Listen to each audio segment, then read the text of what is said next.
Conforme o feriado se aproximava, meus filhos disseram animados: finalmente, vamos este ano. Mas minha família respondeu friamente: não há lugar para vocês. Eu os confrontei, dizendo: vocês dizem a mesma coisa todo ano. Levam os filhos da Vanessa e até o cachorro dela. Minha irmã sorriu com desdém e respondeu: acho que eles só querem a família de verdade nas férias. Meus filhos sussurraram: tudo bem. Já estamos acostumados. Minha mãe riu e disse: ótimo. Sabia que vocês entenderiam. Da próxima vez, nem perguntem. É só para quem a gente ama. Fiquei em silêncio. Mas naquele ano, comprei uma cobertura em Nova York. Quando souberam, disseram: estamos arrumando as malas agora. Minha resposta veio durante o jantar de domingo, na casa dos meus pais, no início de outubro de 2024, o tradicional anúncio do Dia de Ação de Graças. Minha filha Emma, de 11 anos, com os cachos escuros do pai e o meu otimismo teimoso, quase pulava na cadeira enquanto minha mãe recolhia os pratos de sobremesa. Então, sobre a cabana deste ano, começou minha mãe, e o rosto de Emma se iluminou como manhã de Natal. Vamos finalmente? Perguntou meu filho Jacob. Aos 13, ele tentou parecer indiferente, mas eu vi a esperança em seus olhos.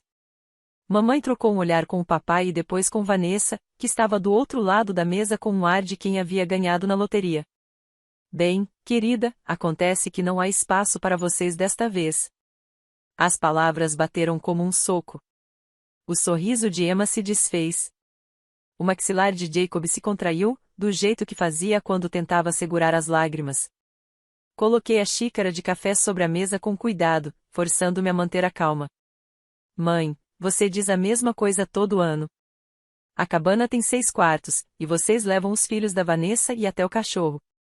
Vanessa recostou-se na cadeira, olhando as unhas com indiferença teatral. Acho que eles só querem a família de verdade nas férias, Clary. Família de verdade? A frase pairou no ar como veneno. Vi os ombros de Emma se encolherem, e Jacob baixar o olhar. Meus lindos e bondosos filhos, que não fizeram nada de errado, a não ser nascerem de mim, e não da minha irmã. Tudo bem, sussurrou Emma, quase inaudível. Já estamos acostumados. Aquelas 4 palavras quebraram algo dentro de mim. Que tipo de mãe deixa os filhos se acostumarem com a rejeição da própria família? Mamãe riu, um som leve, descuidado. Ótimo. Sabia que você entenderia, querida. Da próxima vez, não peça. A viagem é só para quem a gente ama. Fiquei calada. O que eu poderia dizer que perfurasse tamanha crueldade disfarçada de normalidade? Papai nem olhava nos meus olhos. O marido da Vanessa, Mark, fingia estar ocupado no celular. Os filhos deles, Olivia e Mason, pareciam desconfortáveis, mas não disseram nada. Fomos embora logo depois. O caminho de volta foi silencioso, exceto pelos soluços contidos de Emma. Jacob olhava pela janela, o reflexo pálido no vidro. Mamãe, perguntou Emma quando chegamos em casa, por que a vovó e o vovô não nos amam? Não havia resposta que não partisse ainda mais o coração dela. Não era a primeira vez. Todo ano, havia algum evento de família do qual éramos deixados de fora. Os filhos da Vanessa tinham grandes festas de aniversário na casa dos meus pais. Os meus, um jantar no Plebeies. Quando Olivia se formou na escola primária, fizeram uma festa enorme no quintal, com castelo inflável e DJ. Quando Jacob se formou, recebemos apenas um cartão pelo correio. A diferença não era sutil. Era calculada. E devastadora. Já tentei conversar sobre isso. 3 anos atrás, chamei minha mãe para uma conversa séria e perguntei por que tratava meus filhos de forma diferente. Ela me olhou com aqueles olhos azuis frios e disse: você está sendo sensível demais, Clary. Amamos todos os nossos netos igualmente. Mas igualdade não se mede em palavras. Mede-se em ações, em convites, em quem é lembrado e quem é esquecido. As provas estavam em todos os lugares. Os filhos da Vanessa tinham fotos profissionais todos os anos, pagas pelos meus pais, exibidas com destaque pela casa. Os meus apareciam em uma única moldura, no banheiro de hóspedes, uma foto de 5 anos atrás que ninguém se importou em atualizar. Quando Olivia perdeu o primeiro dente, minha mãe fez uma longa postagem no Facebook sobre a alegria de ver os netos crescerem. Quando Emma perdeu o dela, silêncio.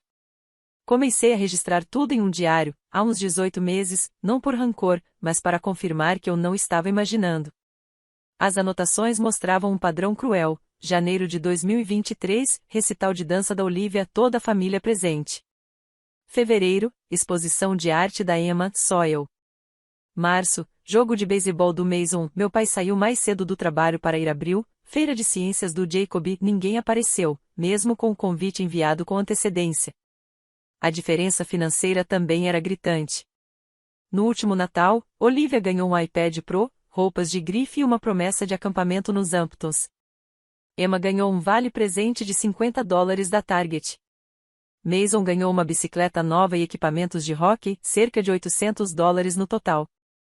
Jacob recebeu um vale da Barnes & Noble e um suéter 2 números menor. Quando mencionei a desigualdade, mamãe ainda teve a ousadia de dizer, bem, a Vanessa sempre nos diz exatamente o que os filhos querem. Você nunca se comunica direito. Eu mandava listas detalhadas, links, até ligava. Comunicação não era o problema. A vontade de demonstrar amor era. Minha terapeuta, doutora Sarah Shane, que comecei a ver 2 anos depois do divórcio, já tinha me alertado sobre essa dinâmica. Algumas famílias têm hierarquias estabelecidas quase impossíveis de quebrar, explicou numa sessão. Eles te colocaram no papel da mãe solteira que luta, a que errou. E sua irmã é a filha dourada. Esses papéis se reforçam porque servem a um propósito emocional. Que propósito? Perguntei, amarga. Para seus pais, é simples. Vanessa faz com que eles pareçam bem. Ela é a história de sucesso de que eles podem se orgulhar. Você é a complicação, o lembrete de que as coisas nem sempre saem como planejado. Não é justo, e não é culpa sua, mas é assim que eles escolheram estruturar o próprio mundo. Eu pensava nessa conversa constantemente. Meus pais sempre valorizaram mais as aparências do que a autenticidade. A casa deles era impecável, o jardim perfeitamente cuidado, a agenda social repleta de eventos em clubes e galas de caridade onde poderiam ser vistos pelas pessoas certas. Vanessa se encaixava perfeitamente nesse mundo. Eu não. Meu divórcio foi particularmente embaraçoso para eles. Tom me deixou por uma instrutora de yoga de 23 anos, um clichê tão absurdo que poderia até ser engraçado, não fosse pelo fato de ter destruído minha vida. Mas, em vez de me apoiar, minha mãe chegou a dizer, o que você fez para afastá-lo, Clary, como se a infidelidade dele e o abandono da família fossem minha culpa. O pior era ver meus filhos internalizarem a rejeição. Emma parou de pedir para ir à casa da vovó por volta dos 8 anos. Jacob deixou de mencionar suas conquistas aos avós aos 10, pois aprendeu que eles simplesmente não se lembrariam. Eles desenvolveram uma espécie de casca protetora, uma armadura emocional que me partia o coração cada vez que eu via. Lembrei da festa de aniversário de 10 anos da Emma, em fevereiro de 2023. Eu havia convidado toda a família, esperando que fossem celebrar com ela. Vanessa hesitou, depois cancelou na manhã da festa porque Mason tinha um jogo decisivo. Mamãe e papai vieram, mas saíram após 30 minutos, pois tinham outros planos. Emma apagou as velas com lágrimas nos olhos, tentando sorrir para os poucos amigos da escola que compareceram. Naquela noite, a encontrei chorando em seu quarto. Eu queria que a vovó me amasse tanto quanto ama a Olivia, ela sussurrou. Não tive como confortá-la porque não podia prometer algo que estava fora do meu controle. Vanessa sempre foi a filha dourada. Casou-se aos 24 com um bem-sucedido empresário imobiliário. Eu casei-me com Tom, professor, aos 26 e me divorciei aos 29 quando ele decidiu que nosso casamento limitava seu potencial. Vanessa tinha 2 filhos perfeitos que jogavam futebol e tocavam violino. Meus filhos eram igualmente maravilhosos, mas não tinham um pai rico levando-os a eventos em clubes na Europa todo verão. Eu tinha 39 anos, 10 anos após o divórcio, e passei toda essa década reconstruindo minha vida enquanto era tratada como decepção da família. Dinheiro fala, aparentemente. Mesmo em família, especialmente em família. Naquela noite, depois de colocar Emma e Jacob na cama com promessas de um dia de ação de graças especial só nosso, sentei-me à mesa da cozinha e tomei uma decisão. Eu estava cansada de ser a filha esquecida, cansada de assistir meus filhos aprenderem que o amor era condicional e que não eram suficientes. O que minha família não sabia é que eu vinha, silenciosamente, construindo patrimônio há anos. Minha posição como analista financeira sênior na Morrison & Associates trazia um salário substancial, que eu investia com sabedoria. Recebi uma herança significativa de minha avó materna, que faleceu 3 anos antes, dinheiro que investi em fundos de índice e fundos imobiliários. O acordo do divórcio incluía a parte da casa que era de Tom, que refinanciei a juros baixos e paguei agressivamente. Vivi modestamente, dirigindo um SUV de 7 anos, colocando cada centavo extra para garantir a segurança do futuro dos meus filhos. Abri meu laptop e comecei a pesquisar. Trabalhando como analista financeira sênior há 7 anos, fora promovida a vice-presidente há 6 meses, com um salário anual de $280 mil. Somando meus investimentos já acima de $1 milhão, a herança da avó de 400 mil investida com cuidado e a valorização da minha casa atual, tinha opções que minha família desconhecia. Às 3 horas da manhã, encontrei exatamente o que procurava, uma cobertura em Manhattan, Upper West Side, com janelas do chão ao teto de frente para o Central Park. 3 quartos, 3 suítes e meio banheiro, cozinha de chefe e um terraço ao redor. O prédio tinha porteiro, academia e deck na cobertura. Era linda, moderna e estava listada por 3,2 milhões. Com a entrada de 1 milhão e meu bom crédito, a hipoteca seria viável no meu novo salário. Fiz a oferta naquela terça-feira. Na sexta, foi aceita. Garantir a cobertura parecia surreal, como se eu estivesse vivendo a vida de outra pessoa. O corretor de hipoteca conferia meus dados diversas vezes, surpreso por uma mãe solteira qualificar para tal imóvel. Tive de apresentar documentação extensa, declarações de imposto, extratos de investimento, comprovação de emprego, registros bancários provando a herança da avó e como ampliei. Tudo conferia. Construi essa segurança em silêncio, com método, sem alarde ou conhecimento da família. Durante a visita ao imóvel vazio, caminhei sozinha, ouvindo meus passos ecoarem no piso de madeira. O quarto principal tinha um closet maior que o quarto atual de Emma. A cozinha tinha 2 fornos, adega e bancadas de quartzo de alta tecnologia que nunca manchavam. O terraço abraçava 2 lados da unidade, com vistas de tirar o fôlego.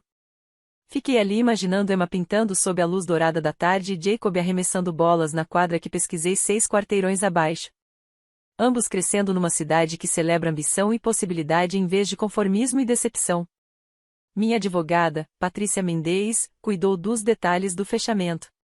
Uma mulher afiada, na casa dos 50, que já lidara com meu divórcio e compreendia dinâmicas familiares melhor que muitos terapeutas.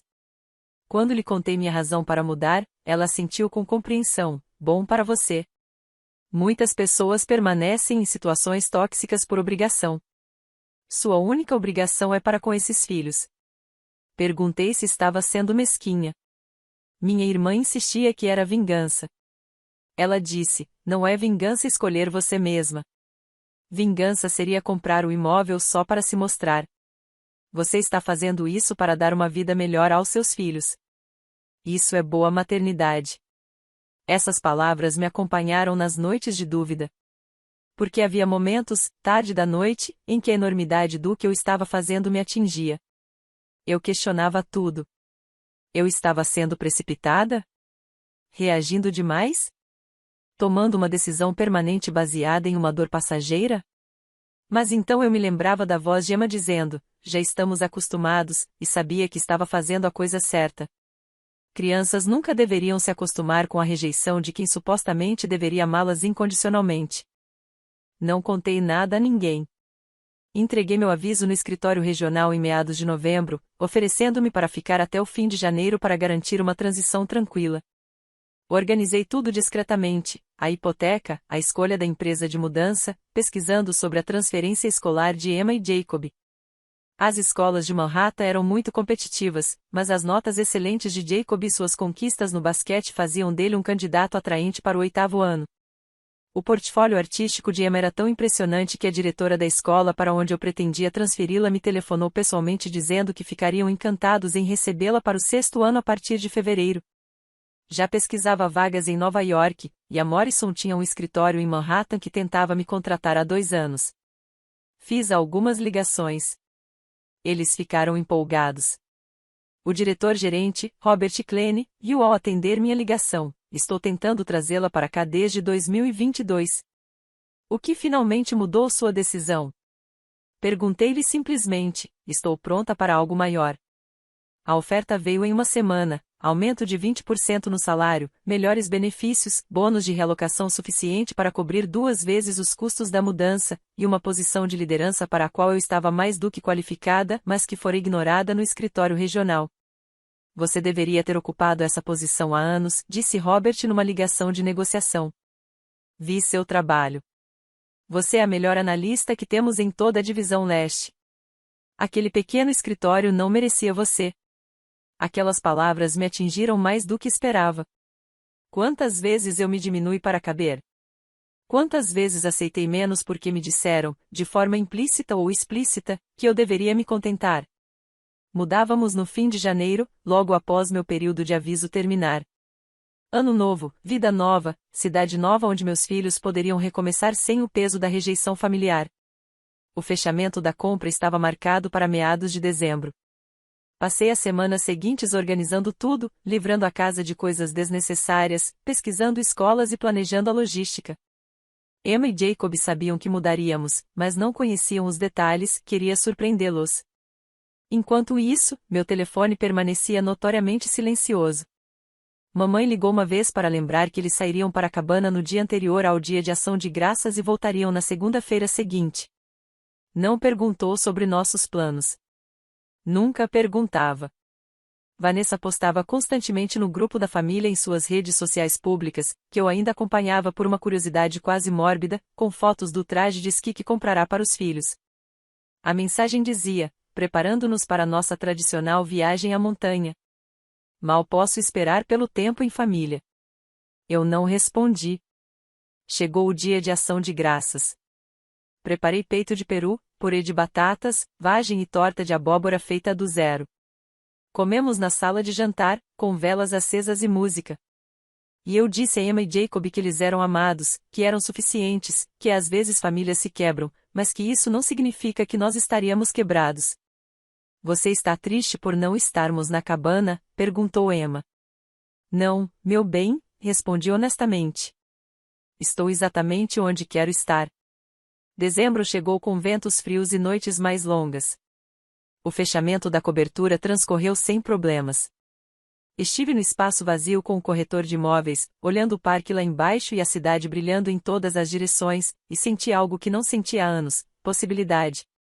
Tirei uma foto do terraço e postei na minha conta pessoal no Facebook. Eu quase não usava redes sociais, talvez postando algo a cada poucos meses, o que fez esse post ter mais impacto. A legenda foi simples: novo capítulo começa. Rumo a NYC. Mudança no fim de janeiro. Os comentários começaram em minutos, amigos me parabenizando, antigos colegas animados com meu retorno à cidade, velhos colegas de faculdade perguntando se poderiam visitar. Meu telefone tocou dentro de uma hora. Mamãe, que devia ter ativado notificações para minhas postagens, disse: Clareire, o que é isso sobre Nova York?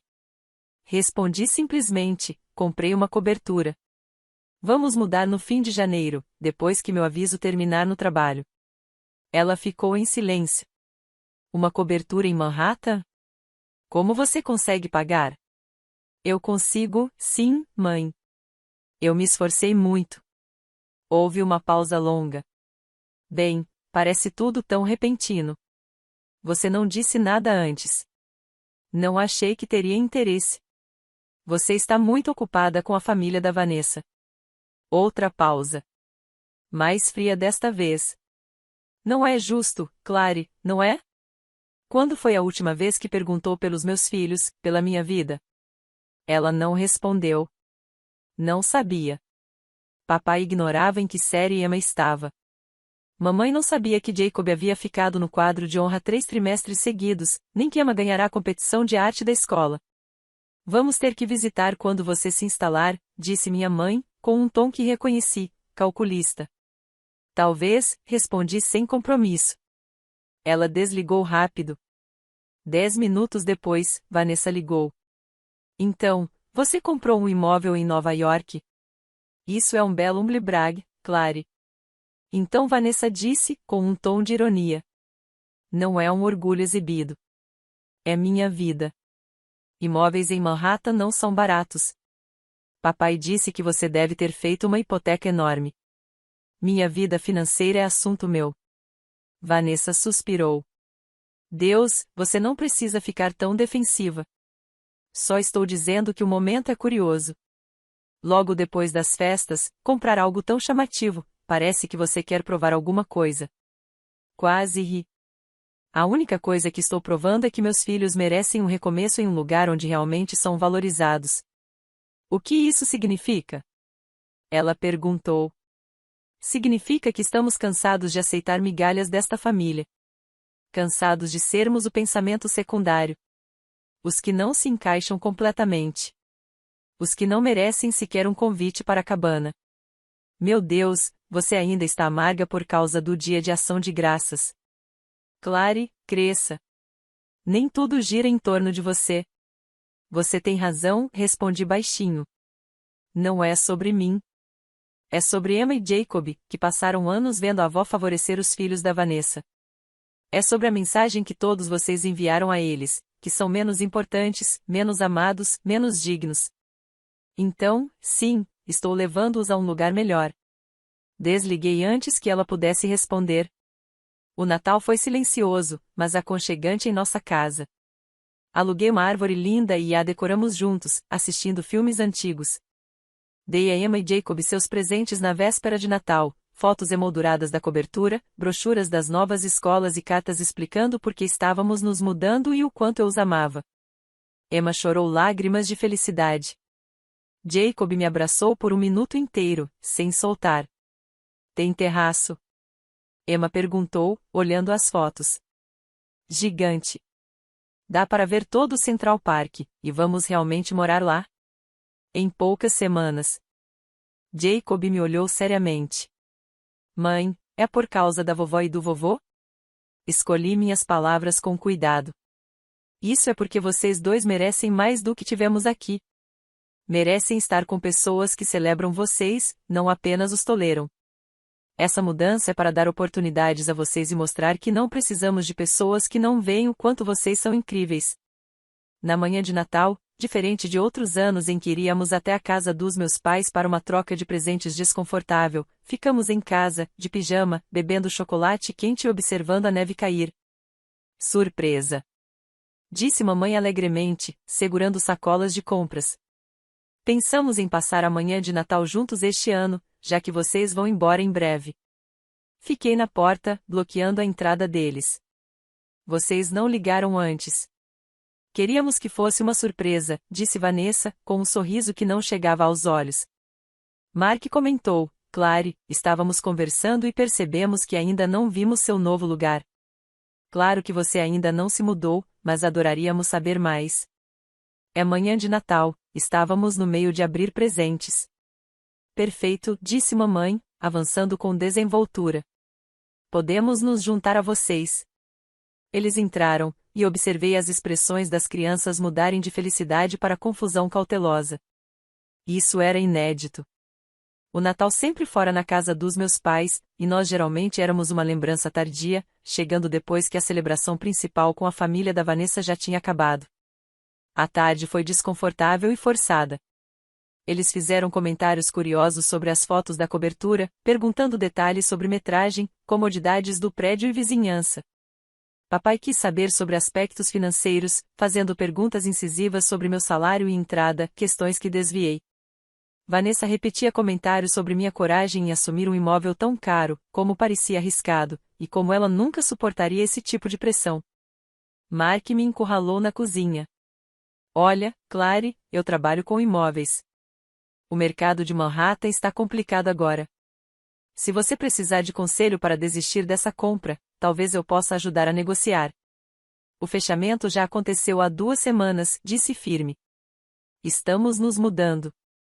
Está resolvido. Só estou dizendo que Manhattan é caro. Só as taxas de manutenção num lugar assim podem chegar a 34 mil por mês, sem contar impostos e utilidades. Estou ciente de todos os custos, Mark. Posso pagar. Ele levantou as mãos. Ei, sem julgamento. Só estou surpreso que você tenha conseguido fazer isso. Mas ele não estava tentando ajudar. Nenhum deles estava. Estavam tentando entender como a decepção da família de repente havia dado um salto para um sucesso que eles não conseguiam compreender. Eles saíram por volta das 15 horas, mas as ligações e mensagens continuaram nas semanas seguintes. Mamãe queria saber se teríamos espaço para visitantes. Vanessa enviou links de artigos sobre taxas de criminalidade em Manhattan. Papai me enviou e-mails questionando se eu realmente tinha pensado em tudo financeiramente. O ano novo chegou. Meu último dia no escritório regional foi em 31 de janeiro de 2025. Meus colegas organizaram uma pequena despedida, genuinamente felizes pela minha promoção e mudança. Vários admitiram que sempre acharam que eu era superqualificada para a posição. O caminhão de mudança chegou no dia 30 de janeiro para embalar tudo. Nossa casa parecia vazia e estranha com tudo dentro de caixas. Os novos proprietários tomariam posse em 3 de fevereiro, o que nos dava alguns dias de folga. Ficaríamos uma noite em hotel e no dia 31 dirigiríamos até Nova York. No dia 31 de janeiro dirigimos até Nova York no meu SUV, a excitação das crianças aumentando a cada quilômetro. Quando finalmente chegamos ao prédio por volta das 16 horas e o porteiro nos cumprimentou pelo nome, a boca de Emma se abriu. Moramos aqui. Moramos aqui. O prédio parecia saído de um filme. O saguão tinha piso de mármore, lustres de cristal e flores frescas dispostas em enormes vasos. O porteiro, Marcos, era um homem gentil na casa dos 60 anos, crescido no Harlem, com histórias sobre o bairro que prometeu compartilhar. A portaria funcionava 24 horas. Havia uma sala para encomendas, espaço para bicicletas e um lounge residencial digno de um hotel de luxo. A subida até o 23º andar no elevador parecia entrar num sonho. Emma segurava minha mão, com os olhos arregalados. Jacob tentou manter a postura, mas eu vi seu reflexo nas portas polidas do elevador, ele estava sorrindo. Quando destranquei a porta e entramos, o sol da tarde de janeiro invadia aquelas enormes janelas, fazendo tudo brilhar. Os móveis haviam sido entregues 2 dias antes, e contratei uma empresa de decoração para organizar tudo e fazer o lugar parecer lar imediatamente. Nosso sofá parecia pequeno na sala ampla. Nossa mesa de jantar, que parecia generosa em nossa antiga casa, mal preenchia um canto da área de jantar, mas era nossa. Cada centímetro dela. Emma correu direto para o terraço, pressionando as mãos contra as portas de vidro. Destranquei para ela, e ela saiu, soltando um suspiro ao sentir o vento frio no rosto.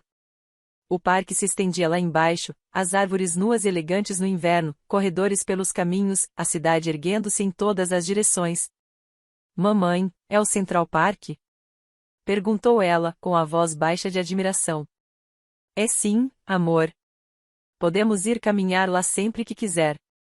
Na primavera, tem uma área chamada The Humble que é linda para desenhar. Seus olhos se encheram de lágrimas. Isso é realmente nosso. É realmente nosso, meu bem. Você começa a escola na segunda-feira. Jacob havia encontrado seu quarto e estava junto à janela, olhando para o sul, em direção ao Skylline de Midtown. Eu consigo ver o Empire State Building do meu quarto. Gritou ele, empolgado. Fui até ele e passei o braço sobre seus ombros. Ele havia crescido 3 centímetros no último ano, passando por aquilo que seu pediatra chamava de grande surto de crescimento. Meu bebê estava se tornando um jovem, e ele merecia fazer isso em um lugar onde se sentisse valorizado. Está tudo bem? Perguntei baixinho. Ele assentiu, ainda olhando à vista. Eu tinha medo de me empolgar demais. Pensava que algo daria errado, que talvez não mudássemos mesmo, ou que não fosse tão bom quanto nas fotos. Mas mãe, isso é insano. Parece que não somos pessoas que podem morar em lugares assim. Agora somos, respondi firmemente. Sempre fomos. Só precisávamos estar em um lugar que reconhecesse isso. Naquela primeira noite, pedimos pizza em um lugar recomendado pelo Marcos e comemos no chão da sala enquanto o apartamento se enchia com o som da cidade, sirenes ao longe, o rugido do trânsito, aquele ruído peculiar da vida urbana que eu sentia falta mais do que percebia. Eu cresci em Filadélfia antes dos meus pais se aposentarem nos subúrbios, e algo naquela energia citadina parecia voltar para casa. Emma quis abrir suas caixas de material artístico imediatamente, então montamos um canto do quarto dela como estúdio provisório. Jacob descobriu que o prédio tinha uma quadra de basquete no terraço e me fez prometer que subiríamos lá no dia seguinte. Servi-me uma taça de vinho e sentei no terraço com meu casaco, observando as luzes da cidade começarem a brilhar com a chegada da noite. Meu celular vibrou. Era uma mensagem da Vanessa. Mamãe disse que você realmente foi em frente com a mudança. Parabéns, eu acho. Não respondi. Não havia nada que eu pudesse dizer que não fosse gasto em vão. Veio outra mensagem, desta vez do meu pai. Espero que a mudança tenha sido tranquila. Avise-nos quando estiverem instalados. Avise-nos quando estiverem instalados, como se tivessem sido solidários. Como se tivessem ajudado de alguma forma. Como se tivessem direito ao meu tempo ou energia. Depois de tudo. Silenciei meu celular e voltei para dentro, onde Emma mostrava a Jacob seus planos de decorar o quarto, enquanto ele explicava sobre uma instalação de treinamento de basquete que descobrira online, dita a melhor da cidade. As vozes dele se sobrepunham com entusiasmo, com possibilidades, com uma esperança despreendida que eu não ouvia há anos. Isso era o som da liberdade. Isso era o que significa escolher a si mesmo. E apesar da enorme hipoteca, apesar da incerteza de recomeçar, apesar de tudo que eu deixará para trás, eu nunca me sentirá tão certa de uma decisão na vida. Passamos a véspera de Ano Novo no terraço, enrolados em cobertores, assistindo aos fogos explodirem sobre a cidade. Emma adormeceu encostada no meu ombro. Jacob ficou acordado, observando tudo com maravilha. Meu celular não parava de vibrar. Mensagens em grupo da minha família perguntando quando poderiam visitar, dizendo como estavam animados para conhecer o lugar, fazendo planos sem minha concordância. Finalmente, às 23h45, mamãe ligou diretamente. Clary, estamos tentando falar com você. Quando podemos ir aí? Estamos arrumando as coisas agora. Pensei, talvez no próximo fim de semana. Poderíamos fazer uma viagem em família para a cidade. Olhei para minha filha dormindo, para o rosto tranquilo do meu filho, para a cidade cintilando diante de nós como uma promessa. Não, disse simplesmente. O quê? Ela perguntou. Não. Você não vai nos visitar. Não no próximo fim de semana. Nem no próximo mês. Nem tão cedo. Clary, não seja ridícula. Somos família. Engraçado como isso funciona. Somos família quando isso lhes convém. Quando querem algo. Mas não éramos família suficiente para um convite para a cabana. Não éramos família suficiente para festas de aniversário, formaturas e jantares de domingo onde importássemos.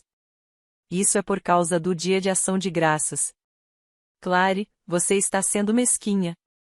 Talvez eu esteja. Ou talvez eu finalmente esteja entendendo o meu valor e o valor dos meus filhos.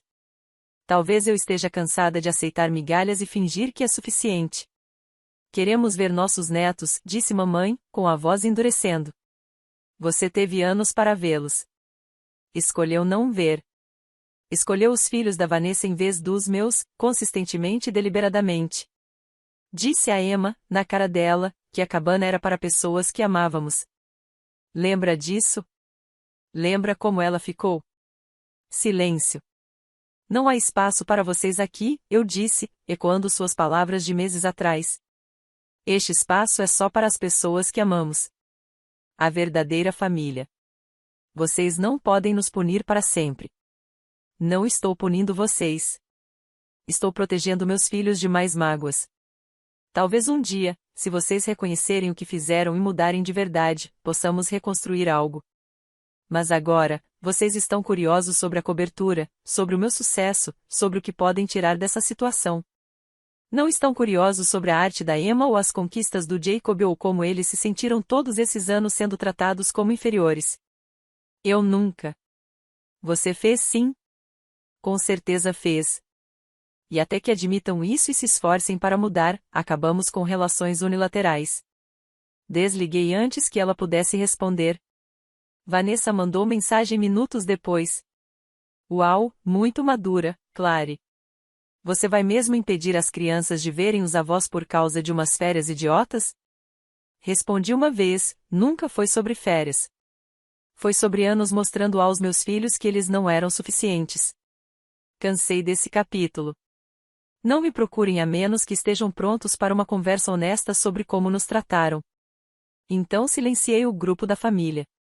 Os fogos chegaram ao ápice à meia-noite, o céu explodindo em cor e luz. Emma se mexeu, acordando, piscando para a exibição. Ano novo feliz, meu amor, eu sussurrei. Ano novo feliz, mãe. Ela sorriu sonolenta. Este já é o melhor ano de todos. Jacob ergueu seu chocolate quente em um brinde. Há novos começos. Há novos começos, ecoei. As semanas seguintes foram um turbilhão de adaptações. Emma começou na nova escola e logo entrou para o clube de arte. Jacob tentou uma vaga no time de basquete e conseguiu. Minha nova posição no escritório da Morrison em Manhattan era desafiadora, mas recompensadora, e meus colegas foram acolhedores. Construímos uma vida verdadeira, não vivida à sombra da rejeição familiar. Explorávamos a cidade todo fim de semana. Jantávamos no terraço. Fizemos novos amigos no prédio. Emma se aproximou de uma menina do quinto andar que também adorava pintar. Jacob criou laços com vizinhos jogando basquete nos campos próximos. Meu telefone ficou quase sempre silencioso em relação à minha família. Meu pai enviou um e-mail pedindo desculpas caso alguma vez me fizessem sentir indesejada, um esforço próximo de reconhecimento, embora mínimo. Eu não respondi. Mamãe tentou outra abordagem, enviando presentes caros para os aniversários das crianças em fevereiro e abril, claramente feitos para impressionar. Emma e Jacob foram educados, mas indiferentes, haviam aprendido que amor não se compra, especialmente como um pensamento tardio. Vanessa ficou em completo silêncio depois que eu não respondi às suas mensagens. Soube por um amigo em comum que ela dizia às pessoas que eu havia mudado desde que me mudei para Nova York, que o sucesso havia me tornado fria. Eu não me importava. Pela primeira vez em anos, genuinamente não me importava com o que minha família pensava de mim. Em maio, mamãe apareceu no meu prédio sem avisar. O porteiro ligou para avisar, e eu considerei negar sua entrada. Mas Emma estava na casa de uma amiga e Jacob no treino de basquete. Eu poderia lidar com isso sozinha. Ela parecia menor de alguma forma, de pé no meu hall, usando sapatos discretos e um cardigan, mais velha, incerta. Que lugar incrível, disse ela, olhando ao redor. Ele nos cabe, Clary. Tenho tentado falar com você há meses. Eu sei, falei, e ela estremeceu com meu tom seco. Queria pedir desculpas de verdade. Não como o e-mail do seu pai. Esperei. Não percebi como estávamos tratando você e as crianças. Ou talvez eu percebesse e não quisesse admitir. Ela apertou a alça da bolsa. A Vanessa sempre foi mais fácil para mim. Ela se casou bem. Tem a vida perfeita. Nunca precisou de nós. Você lutou após o divórcio. E eu acho que senti inveja disso. Inveja de que você precisasse de ajuda.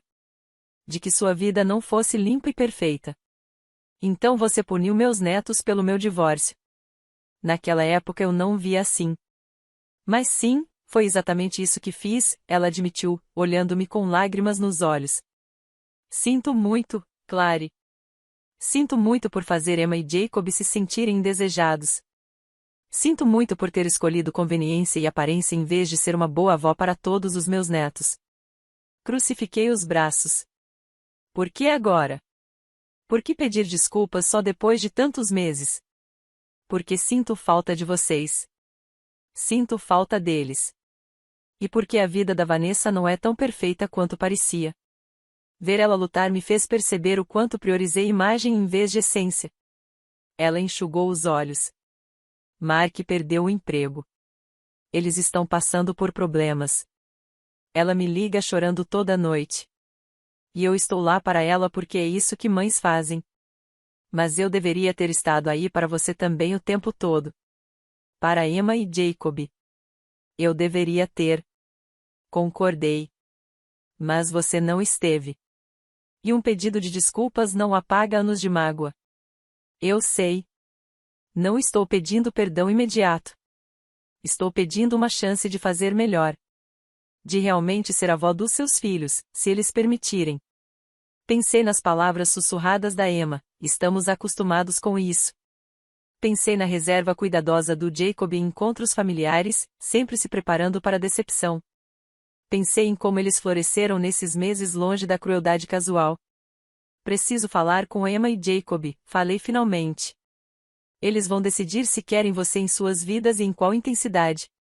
Se disserem não, você respeita. Se disserem sim, você aparece consistentemente. Sem mais favoritos, sem mais comparações, sem mais tratá-los como inferiores aos filhos da Vanessa. Eu prometo. As palavras são fáceis, mãe. O que importa são as ações. Se você voltar aos velhos padrões, estaremos permanentemente encerrados. Ela sentiu, agora chorando abertamente. Eu entendo. Obrigada por ao menos considerar. Eu não a abracei. Ainda não estava pronta para isso. Mas a acompanhei até a porta e disse que ligaria depois de falar com as crianças. Naquela noite, sentei Emma e Jacob e expliquei tudo. As reações foram mistas. Emma estava cautelosamente esperançosa. Jacob estava cético, mas disposto a tentar. Uma chance, disse ele com firmeza. Se ela errar de novo, acabou. Justo, respondi. Começamos devagar. Chamadas de vídeo uma vez por semana. Mamãe realmente fazia perguntas, lembrava respostas, mostrava interesse genuíno. Quando Emma falou sobre sua exposição de arte na escola, ela quis saber data e horário. Quando Jacob comentou sobre seu torneio de basquete, ela perguntou o placar. Em junho, convidamos ela para visitar por um fim de semana. Só ela, não toda a família. Ela ficou em um hotel próximo e passou os dias conosco, almoçando e jantando conosco, caminhando pelo parque, assistindo ao jogo de Jacob. Observou Emma pintar no terraço, com o sol da tarde fazendo seus cachos brilharem em tons cobre. Ela é talentosa, disse mamãe suavemente. Sempre foi, respondi.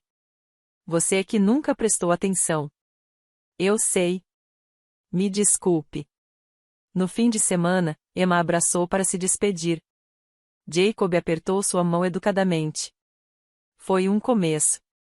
Papai nos visitou separadamente em julho, sério e desconfortável com emoções, mas claramente tentando. Ensinou alguns movimentos de basquete para Jacob, levou Emma a uma loja de material de arte, comprou pincéis caros para ela e disse-me, durante um café, que se orgulhava do que eu havia construído. Vanessa nunca procurou contato. Soube por mamãe que ela ressentia meu sucesso, acreditava que tive sorte com o Pentoso e me culpava pela divisão familiar. Eu não senti nada com isso. Ela fez suas escolhas. O planejamento anual do Dia de Ação de Graças começou em setembro, com mamãe perguntando timidamente se consideraríamos nos juntar a eles na cabana este ano. Ela já havia dito a Vanessa que haveria regras, sem cachorro, sem favoritismo, tratamento igual ou ninguém iria. Emma e Jacob olharam para mim. A decisão era deles. Podemos pensar a respeito? Perguntou Emma. Claro, disse mamãe rapidamente. Sem pressão. Decidam o que quiserem. Conversamos em família. As crianças estavam divididas entre querer se sentir incluídas e temer a decepção. E se voltar a ser como antes? Perguntou Jacob. Então nós vamos embora, respondi simplesmente. Não estamos mais presos. Agora temos escolhas. Temos um lar que é nosso, uma vida que construímos. Eles não têm poder sobre nós, a não ser que demos a eles. No fim, decidimos fazer o Dia de Ação de Graças nós mesmos, no Pentose, sob nossas próprias condições, com as pessoas que consistentemente estiveram conosco. Convidamos mamãe e papai. Convidamos vizinhos que se tornaram amigos. Convidamos a professora de arte da Emma e o treinador de basquete do Jacob. Não convidamos Vanessa. Mamãe perguntou sobre isso e eu fui honesta. Ela não pediu desculpas. Não reconheceu o que fez. Enquanto não fizer, não é bem-vinda em nosso espaço. É sua escolha, disse mamãe, embora eu pudesse ouvir a decepção em sua voz. Foi exatamente como se fosse sua escolha todos os anos excluir meus filhos da cabana. Ela aceitou isso. O dia de ação de graças no Pentose foi lindo. Cozinhamos juntos, rimos juntos, agradecemos pelos novos começos, pelas segundas chances e pela coragem de sair de situações tóxicas. Emma disse que era grata pela nova escola. Jacob disse que era grato pelos recomeços. Eu disse que era grata pelos meus filhos que suportaram a rejeição com dignidade e que mereciam tudo de bom que viesse. Mamãe chorou um pouco e agradeceu por tê-la incluído. Papai cortou o peru e contou piadas ruins que fizeram todos suspirarem. Comemos no terraço sob lâmpadas de aquecimento, com a cidade brilhando ao nosso redor, o parque abaixo como uma promessa cumprida. Meu celular vibrou com uma mensagem da Vanessa. Ouvi dizer que vocês comemoraram o dia de ação de graças sem nós. Muito maduro, Clary. Eu deletei a mensagem sem responder. Mais tarde, enquanto arrumávamos a cozinha, Emma me encontrou ali. Mamãe, obrigada por quê, querida? Por nos mostrar que não precisamos aceitar sermos maltratados. Por nos ensinar que merecemos mais. Ela me abraçou forte. Eu amo nossa vida agora. Eu também amo, sussurrei em seus cabelos. Jacob entrou no abraço, agora alto o suficiente para apoiar o queixo em minha cabeça. A melhor decisão que você já tomou foi nos mudar para cá. Eles estavam certos. Comprar o Pentose não foi sobre vingança ou provar algo. Foi sobre escolher a nós mesmos, sobre construir uma vida onde meus filhos soubessem seu valor, onde fossem celebrados, e não tolerados. Minha família lhes ensinou que o amor era condicional, que precisavam ganhar um lugar à mesa. Eu lhes ensinei algo melhor, que eles mereciam um lugar, que sua presença tinha valor, e que afastar-se de pessoas que não viam isso não era amargura ou mesquinharia, era autopreservação. Quando ouviram sobre o Pentose e disseram que estavam arrumando as coisas naquele instante, minha resposta foi simples: não há espaço. Porque realmente não havia. Não para pessoas que passaram anos fazendo meus filhos se sentirem pequenos. Não para uma família que tratava o amor como uma moeda a ser distribuída estrategicamente. Não para quem não podia nos celebrar sem querer algo em troca. O Pentose tinha espaço para nós, para nossa alegria, nosso crescimento, nossa cura, para pessoas que escolhessem estar presentes de forma consistente e genuína. Para a família que construímos, não para aquela em que nascemos. E foi assim que aprendi que merecer isso era mais do que suficiente.